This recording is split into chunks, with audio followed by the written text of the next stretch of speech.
If you're tired of making the usual tomato salad, try this tomato timbale.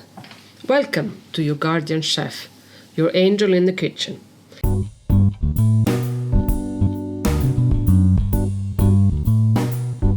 Finally, there is something different to do with tomatoes.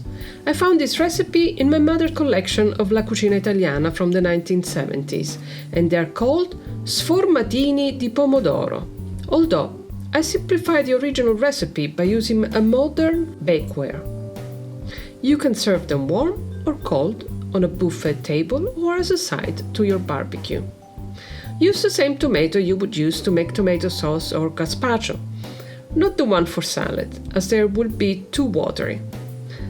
These are the ingredients you need. The measurements are in the description below, and you can find and print the full detailed recipe on my blog on the link above. Start with the soffritto.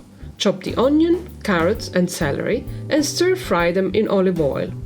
Add the sliced tomato, cover the pan and cook over medium heat for about 40 minutes until the mixture is cooked down.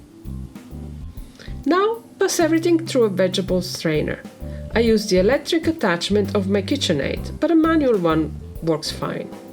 For the béchamel, melt the butter, add the flour and cook them together in a roux. Pour the milk and keep stirring until the sauce thickens. Combine the béchamel with the tomato puree, then add the grated cheese, the salt and the nutmeg. Grana Padano or Parmigiano, either one works. Then the eggs, one at a time. Let each one disappear into the mixture before adding the next one. To simplify the baking, I use silicone molds and they do not need pottery or bain-marie. I stand them on a muffin pan so they keep stable. Fill them just over half because they rise in the oven and a mold filled to the top will overflow. Bake at 200 degrees Celsius, 400 Fahrenheit for about 45 minutes. The time depending on how liquid your mixture is, so purse the timbale to check that they are done.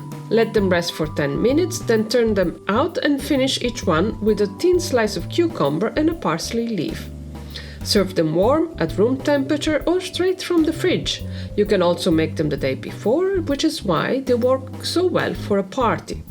For more delicious Italian appetizer recipe like this one, check out the playlist I've linked for you. And don't forget to subscribe so you don't miss out our next culinary adventure. It's amazing what you find going back in time.